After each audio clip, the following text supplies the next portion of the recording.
Presidenti Meta kthem për rishqyrtim në kuvend paketën e ligjeve e njohur si antishpifja. Ai thotë se ligji miratuar me votat e majorancës shkel parimet themelore kushtetuese dhe ka si qëllim vendosjen nën kontroll të medias lirë. Gjykata e Durrësit dha sot masat e sigurisë për efektivet e policisë, ndërtuesit e zyrtarët lokal që kishin lejuar ndërtime pa leje në këtë qark. 10 prej tyre janë liruar, ndërsa 8 të tjerë do qëndrojnë ende në qeli. Organizata botërore e shëndetësisë e klasifikon vendin tonë në zonën me përhapje të lartë të virusit gripit. Instituti i Shëndetit Publik thotë se numërojnë 400 raste në javë, por sipas tij ende nuk kemi të bëjmë me epidemi. Rreshjet e Edborës të nisura gjatë natës kanë përfshirë veriun dhe juglindjen e vendit. Rrugët janë të kalueshme me zinxhir në zonat e thella, ndërsa sinoptikanët thonë se do të ketë përmirësim në nisje të javës së ardhshme. Albin Kurti flet për herë të parë për negociatat me Lidhjen Demokratike të Kosovës, të cilat i konsideron si as pak të lehta. Ai tha se takimin e fundit të dyja palët kanë bërë nga një ofertë, por ende nuk është gjetur gjuha e dialogut.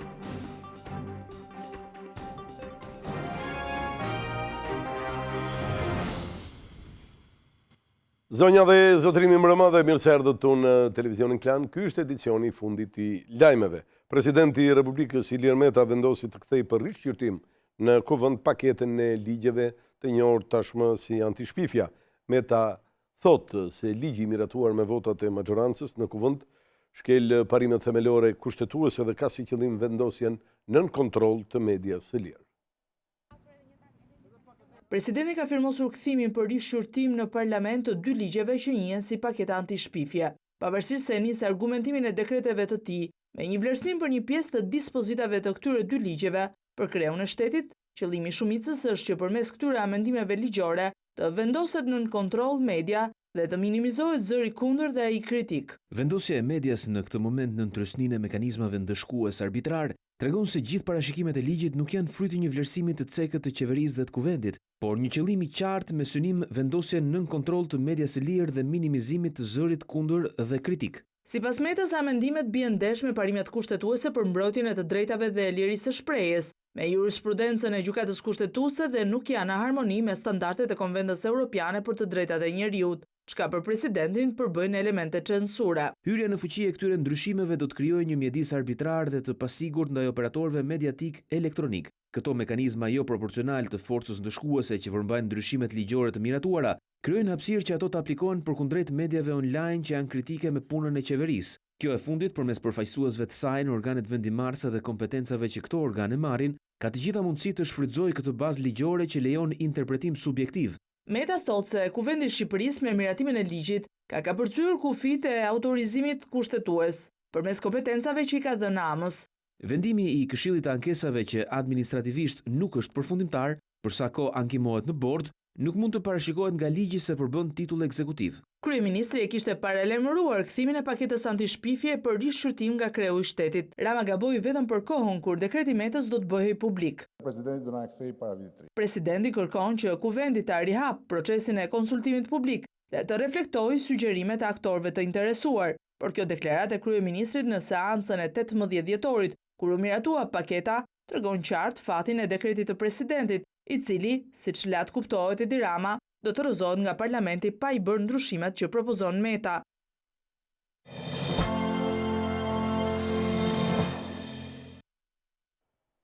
Gjykata e Durrësit dha pikërisht masat e sigurisë për efektivet e policisë, ndërtuesit dhe zyrtarët lokal të cilët kishin lejuar ndërtime pa leje në këtë qark. 10 prej tyre janë liruar, ndërsa 8 të tjerë do të qëndrojnë ende në qeli. 18 zyrtarë të policisë, përfaqësues të pushtetit lokal, ndërtues dhe qytetarët e arrestuar 3 ditë më parë kanë dalë para gjykatës së Durrësit për t'u njohur me masën e sigurisë. Pas një seance që nisi mëngjesin e së dielës, në orët e mbrëmjes gjykata vendosi të lërë në burg 8 prej tyre. 5 janë efektiv të policive në Durrës, Shijak, Manës dhe Sukth. Në qeli do të vazhdojë të qëndrojë dhe kreu i njësisë administrative të Sukthit, Gjergji Gërço, dhe ndërtuesi Adem Lika.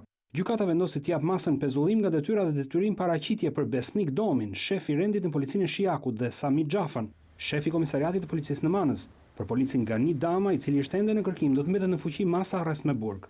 Detyrim paraqitje është vendosur edhe për disa qytetarë që kishin ndërtuar paleje, por që me anë të një skeme korruptive ishin mbrojtur nga policia dhe strukturat shtetërore lokale. Sipas hetimeve të prokurorisë zyrtare dhe policët kanë favorizuar biznesmenët të ndërtojnë paleje, duke falsifikuar dokumentet dhe duke fshehur kallëzimet e qytetarëve.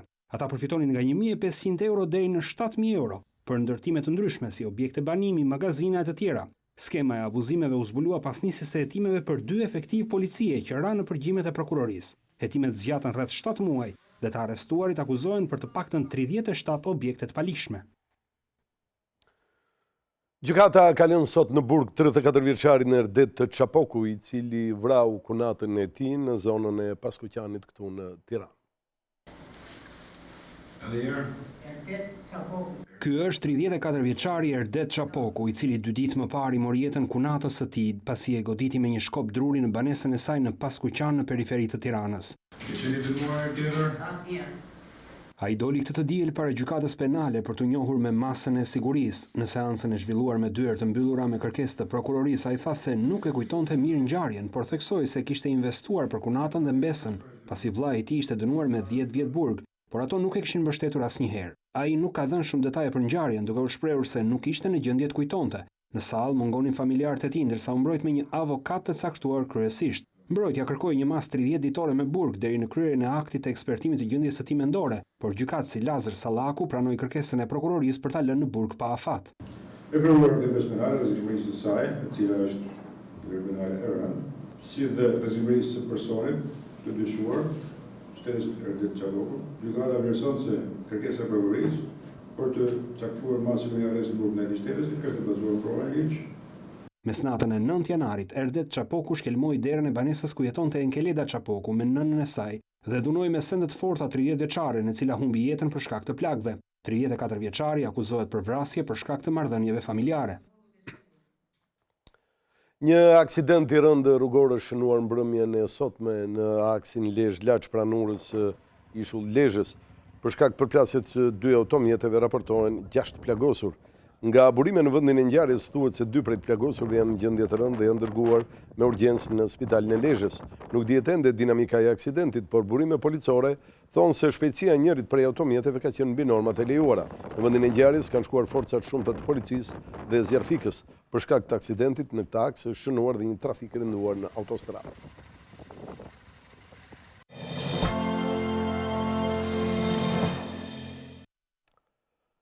Organizata botërore e shëndetësisë e klasifikon vendin tonë në zonën me përhapje të lartë të virusit të gripit.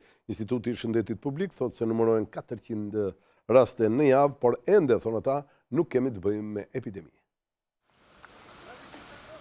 Shqipëria vijon të renditet ndër vendet me intensitet të lartë të përhapjes së virusit të gripit. Sipas Organizatës Botërore të Shëndetësisë, vendi ynë njohet me ngjyrë të kuqe për përhapjen e virusit të gripit, njësoj si Italia dhe Greqia. Në qarkullim vijon të jetë virusi i gripit me 2 nëntipet A dhe B.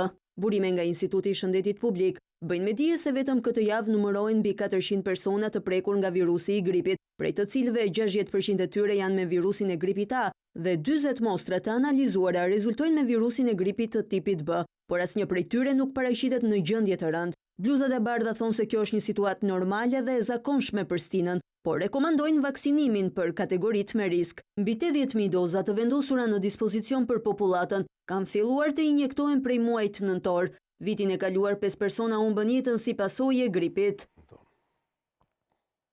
Dhe tani është momenti të flasim për motin në vendin tonë. Rreshjet e borës përgjatë 24 orëve të fundit kanë vështirësuar kalimin e automjeteve në disa akse të vendit. Trashësia e doborës në disa fshatra të Korçës, si Voskopoj, Dardha apo Qafa e Qarrit, ka arritur deri në 10 cm. Edhe në qarkun e Dibrës situata duket më e rënduar, sidomos në Lur, Kalaja e Dodës, Reç dhe Arras. Probleme në qarkullim janë shfaqur në rrugën Maqellar Peshkopi, pasi bora ka arritur deri në 15 cm. Në aksin nacional Peshkopi Tiranë, qarkullimi u pezullua për rreth 2 orë në kthesën e Milanit, duke bllokuar mbi 200 mjete mes tyre dhe një autoambulans me një të sëmurë. Shkaku bën disa makina që qarkullonin pa zinxhir, si dhe dalje me vonese mjeteve burpastruese. Autoriteti rrugor shqiptar ka njoftuar se qarkullimi vijon normalisht pa zinxhir. ndërkohë që po bëhet pastrimi i akseve rrugore dhe hedhja e kripës. Ndërkohë që sinoptikanët thonë se moti do të përmirësohet, duke nisur nga e hëna e 13 janarit. Reshjet e të borës do të bien gjatë ditës së sotme, nuk pritet që të jenë me intensitet të lartë, por që duke filluar nga e hëna dhe në këto zona do të ketë përmirësim të kushteve atmosferike, duke bërë që reshjet të pushojnë dhe në këto zona. Edhe temperaturat do të njohin një rritje nga 1 deri 2 gradë. Ato pritet të luhat nga -4, -5 gradë Celsius në zonat malore, ndërsa vlerat maksimale do të shënohen për gjatë ultësirës perëndimore me 15 gradë Celsius. Përdrejtuesit e automjeteve këshillohet të tregohen të kujdesshëm për shkak të prezencës së lagështisë dhe ngrisave në rrugë. Ndërkohë një situatë e pazakontë është krijuar mbrëmjen e sotme në aeroportin e Rinasit, ku për rreth 2 orë janë pezulluar mjaft fluturime, kjo për shkak të mjegullës dëndur. Kjo ka krijuar ndërkohë edhe mjaft konfuzion tek pasagerët, por informohemi se rreth orës 22:30 gjithçka atje është normalizuar. Ecim me të tjera informacione. Jugu i Shteteve të Bashkuara është goditur nga stuhit fuqishme, të cilat u kanë marrë jetën 11 personave dhe kanë shkatruar mjaft shtëpi. Stuhit të shumta kanë goditur jugun e Shteteve të Bashkuara duke u marrë jetën 11 personave duke plagosur 10 të tjerë. Për shtunës stuhit kanë goditur shtetet federale amerikane të Alabamës, Louisianës, Oklahomës dhe Teksasit. Siç duket edhe në këto pamje, erat e fuqishme me një shpejtësi mbi 120 km/h dëmtuan shumë shtëpi. Më tragjik ishte rasti një çifti të moshuarish në Alabama, të cilët humbën jetën pasi një tornado u shkatroi shtëpinë një katëshe prej drase, duke u zhvendosur mbetjet rreth 60 metra. Mbi 200.000 persona kanë mbetur pa energji elektrike pasi erat e forta thyen pemë dhe dëmtuan shtyllat e tensionit të lartë. Erat e forta shkaktuan edhe vonesa nëpër aeroporte pasi krijuan vështirësi në ulje-ngritjet e avionëve. Një rast i rrallë vjen nga Egjipti, ku janë shënuar rreshje dëbore në shkretir. Pamjet që po shihni janë filmuar nga dishtun e Sinait, i cili është mbuluar nga një shtresë bardhë bore. Fenomeni është i rrallë në këtë zonë, por bora është ndihmuar dhe nga temperaturat që kanë zbritur disa gradë nën zero.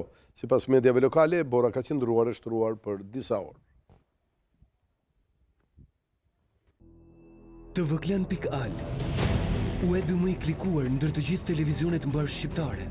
Lajmi i fundit, gjithçka ndodh në vend, rajon dhe botë. I gjeni në kohë reale në tvklan.al. Informohu në lëvizje vetëm me një klikim në celularin tuaj, edhe në aplikacionin tvklan.al. Video dhe lajme për çdo emision, dhe të rejat apo sinopse të serialeve tona, vetëm në tvklan.al. Besueshmëri, shpejtësi, cilësi dhe interaktivitet. Klan, televizioni mbar shqiptar më i ndjekur. Kreu i lëvizjes vetëvendosi Albin Kurti thotë se ka patur parafrim qëndrimesh me LDK-n. Gjithsesi, ai shprehet optimist për arritjen e një marrëveshje për bashkëqeverisje. Kreu i lëvizjes vetëvendosi Albin Kurti shprehet optimist për arritjen e marrëveshjes për bashkëqeverisje me Lidhjen Demokratike të Kosovës. Në të parën mbledhje për këtë vit me drejtuesit e degëve të vetëvendosjes, Kurti u shpreh se negociatat me LDK-n nuk kanë qenë të lehta, por në takimet e kësaj jave ka pasur parafrime qëndrimesh dhe tani pret përgjigje për propozimet e reja që janë bërë. Është e vërtetë se jemi afruar dhe po u afruam edhe pak do të bëjmë marrëveshje. Në takimin e mbajtur të mërkurën të dyja palët kemi bërë nga një propozim, pra kishte lëvizje. Ta njëjtën ne si lëvizje vetëvendosje kemi bërë edhe 2 propozime të reja. Për propozimin ton të fundit na është thënë që do të trajtojnë organet e tyre, meqense ky propozim ishte risi, por nuk mund të flas se cila është përmbajtja e tij. 2 partit nuk po bien dakord për ndarjen e posteve ministrore, por edhe atë të presidentit të ri që do të zgjidhet vitin e ardhshëm. Palët kanë qenë tepër hermetike gjatë takimeve të fundit në dhënien e informacionit për mediat se në ç'fazë ndodhen bisedimet dhe ku qëndrojnë mosmarrveshjet. Presidenti i Kosovës Hashim Thaçi i ka bërë thirrje Kurtit të propozojë sa më shpejt emrin e kandidatit për kryeministër, në të kundërt, bazuar edhe në vendimet e mëparshme të gjykatës kushtetuese, ai do ta konsiderojë mosparaqitjen e kandidaturës si refuzim për të marrë mandatin për formimin e qeverisë nga vetëvendosja. Ndalemi tani në Maqedoninë e Veriut, ku kanë filluar edhe përplasjet e para në qeverinë teknike.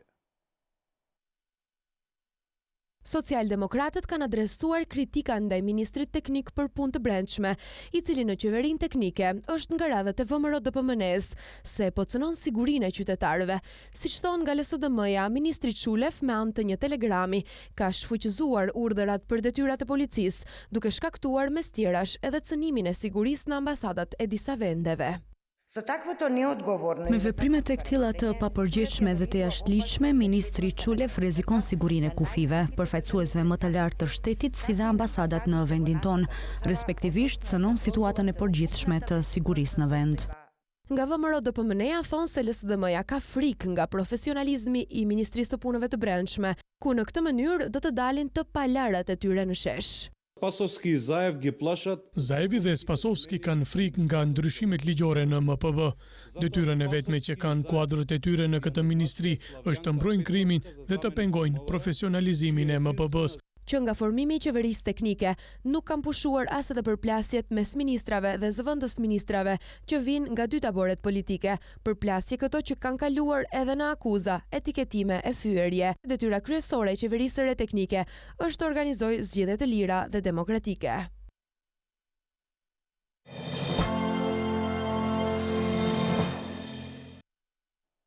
Mira njerëz kanë protestuar në Teheran kundër qeverisë tyre. Mira persona morën pjesë në protestën e zhvilluar këtë fundjavë në Teheran kundër veprimeve të qeverisë iraniane, që quan në rënien e avionit ukrainas me 176 persona në bord të mërkurën. Manifestuesit u mblodhën përpara Universitetit Amir Kabir në Teheran. U kërkuan ndërheqjen e liderit suprem Ali Khamenei, ndërsa hodhën ndaj tij parrulla si vdekje diktatorit. Ambasadori britanik në Teheran, Rob McCairi, njoftoi përmes Twitterit se ishte ndaluar për disa orë nga autoritetet iraniane si pjesëmarrës në protestë, por ai sqaron se nuk ishte qenë pjesë e protestave, por e homazheve për viktimat e avionit ukrainas, ku humbën jetën edhe disa shtetas britanik. Sipas tij, ky ndalim shkelte rregullat ndërkombëtare për punonjësit e trupit diplomatik, ndërsa autoritetet iraniane sqaruan se ambasadori nuk ishte ndaluar, por ishte thirrur nga Ministria e Jashtme e këtij vendi për të shprehur shqetësimin për pjesëmarrje në protestë. Tensionet më të fundit mes Washingtonit dhe Teheranit ishin në qendër të diskutimeve mes kancelares gjermane Angela Merkel dhe presidentit rus Vladimir Putin gjatë takimit në Moskë. Merkel tha se përgjegjësit për rënien e avionit duhet të mbajnë përgjegjësi përpara ligjit. Dy liderët ishin të një mendimi për ruajtjen e marrëveshjes bërthamore të Iranit, në mënyrë që Republika Islamike të mos zhvillojë armë bërthamore. Qeveria franceze është tërhequr nga reforma e pensioneve pas protestave dhe grevave që kishin përfshirë vendin prej 5 javësh. Pas 5 javë protestash dhe grevash që kishin bërthyer të gjithë vendin, qeveria franceze është tërhequr nga propozimi i saj për reformën e pensioneve. Në një letër drejtuar sindikatave, kryeministri Edouard Philippe tha se është gati të tërhiqet nga rritja e moshës për pensionin e plot, por duhen plotësuar disa kushte. Kompromisi që po ju ofroj më duket mënyra më e mirë për një reformë paqësore në sistemin ton të pensioneve, tha Philippe. Qeveria bëri këto lëshime pas bisedimeve me sindikatat, të cilat dështuan në takimin e së premtes. Menjëherë pas vendimit të qeverisë, sindikatat e mirëpritën tërheqjen. Lëshimet vinë në një kohë kur qindra mijëra demonstrues marshuan në pjesën lindore të Parisit ndaj kësaj reforme, e cila synon të zvendësojë skemat e pensioneve specifike në Francë me një skem të bazuar në sistem pikësh. Protestat u bën të dhunshme me përplasje me policinë e cila përdori gaz lotësiellës, ndërsa grupe protestuesish godisnin dritare dhe u vinin flakën tabelave e koshave të plerave. Kjo është një nga krizat më të mëdha të presidentit Macron me sindikatat që nga marrja e detyrës. Deputetët gjerman po shqyrtojnë një projekt ligji të ri i cili synon nxitjen e riciklimit të mbetjeve elektronike, të cilat konsiderohen ndër ndotësit kryesor dhe më të rëndë të natyrës. Deputetët gjerman po shqyrtojnë një projekt ligj të ri që synon reduktimin e ndotjes së mjedisit nga mbetjet e pajisjeve elektronike si smartphone-ët, tabletat e kompjuterët. Mbetjet e këtyre pajisjeve renditen ndër ndotësit më të mëdhenj të rezervave ujore nëntoksore, pasi kur hidhen nëpër landfille lëshojnë lëndë helmuese vdekjeprurse. Grupimi i të gjelbërve ka paraqitur në Parlamentin gjerman propozimin që çmimi të çdo smartphone-i apo pajisjeje tjetër elektronike i shtohet 25 euro. Këtë shumë përdoruesit do ta rimarrin nëse pajisjet e tyre të vjetruara i dorëzojnë nëpër dyqanet e elektronikës. Qëllimi i nismës është që këto pajisje të mos hidhen në koshin e mbeturinave, por në këtë mënyrë të shtohen ritmet e riciklimit të tyre, pasi aktualisht vetëm 20% e këtyre mbetjeve riciklohen. Por më tepër, sipas ekspertëve, në një tonë mbetje elektronike gjen 100 herë më shumë arë dhe argjend sesa në të njëjtën sasi të nxjerrë nga nën toka. Globi gjeneron çdo vit 50 milion tonë mbetje elektronike ose 62.5 miliard dollar, një shifër që tejkalon prodhimin e brendshëm bruto të shumë vendeve.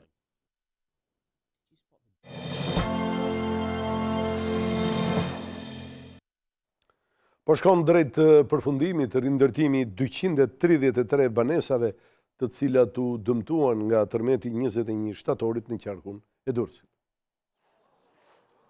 Drejt përfundimit shtëpitë e rindërtuara të 233 familjeve të dëmtuara nga tërmeti i 21 shtatorit, gjatë inspektimit të punimeve në disa objekte në Manës dhe Ishkënet në Durrës, Ministria e Mbrojtjes Olta Xhaçka tha se asnjë shtëpi nuk do të mbetet grumbull rënojash. Angazhimi ynë i qeverisë si pushtetit vendor i të gjithëve është që asnjë qytetar të mos mbetet pa shtëpi dhe asnjë shtëpi të mos mbetet në grumbull rënojash. 2020 do të jetë definitivisht viti i rindërtimit. Dhe të gjitha këto familje do të gjejnë zgjidhje, do t'i kthejnë normalitetit shumë shpejt. Xhaçka tha se edhe për banesat e dëmtuara nga tërmeti 26 nëntori do të nisë shumë shpejt rindërtimi i tyre. Kanë nxjerrë të dhëna interesante studimi i fundit i Institutit të Statistikave, sipas të cilit 1/3 e popullsisë jeton këtu në Tiranë. 31.3% e popullsisë së Shqipërisë jetojnë në Tiranë. Të dhënat e Institutit të Statistikave flasin për një rritje të popullsisë së kryeqytetit me rreth 61.000 banor përgjatë 4 viteve të fundit. Migrimi i brendshëm është një nga arsyet kryesore. Vetëm qyteti i Tiranës shtohet me rreth 70 persona në ditë, pjesa më e madhe të ardhur nga qytetet e tjera. Por ata të cilët jetojnë, punojnë apo marrin shërbime në kryeqytet, përllogaritet të jenë disa fish më tepër. Teksa kryeqyteti një rritje, popullsia e qarqeve të vendit është përgjysmuar në raport me regjistrat e gjendjes civile. Sipas të dhënave nga Instat, gjatë 2018-s në Gjirokastër banonin vetëm 41.1% e popullsisë regjistruar në gjendjen civile. Në Vlorë vetëm 49% e popullsisë, ndërsa në Berat 54%. Ndërsa në qarqet e Lezhës, Fierit dhe Shkodrës përllogaritet të jetonin rreth 60% e popullsisë regjistruar në gjendjen civile. Shtim të popullsisë nga migrimi i brendshëm kanë pësuar edhe Fieri dhe Durrësi, ku jetojnë përkatësisht 10.3% dhe 10% e popullsisë së përgjithshme. Flasim tani për Bashkinë e Tiranës, e cila vijon aksionin për mbjelljen e pemëve të reja. Për të tretin vit radhazi, regjizori Piro Milkani i bashkohet aksionit të Bashkisë së Tiranës për gjelbërimin e kryeqytetit. Këtë fundjavë, së bashku me kryebashkiakun Erion Veliaj dhe ambasadorin e Republikës Çeke në Tiranë, mbollën 100 pemë të reja në parkun e liçenit. Jam sot shumë i nderuar që jam në krah të madhit Piro Milkani, i cili nuk ka humbur një vit dhe nuk ka marrë një vit mungesë kur vjen puna tek mbjellja, tek të dhëni një kontribut, edhe mezi pres që këtë stin që përkon edhe me 100 vjetorin e qytetit Tiranës, ne kemi vendosur një moto, në çdo ditë të 100 vjetorit Tiranës do të mbjellim nga 100 pemë. Vetë regjizori tha se kontributi për natyrën është dhuratë për gjeneratat e ardhshme. Neve gjithmonë blejmë breth natyral. Ashtu një ditë gruaja tha, sa gjunaf ky breth që ti ke kot. Dhe thamë, pse mos ja dhurojmë parkut qytetit që këto vite është bërë vërtet shumë i bukur. Ndërsa ambasadori çek Jaroslav Ludva tha se ndihet si një qytetar i Tiranës, ndaj ka dëshirë të ndihmojë për një qytet më të mirë. Këtu përfunduam, zonja dhe zotrinj, ju falenderit për vëmendjen. Natën e mirë.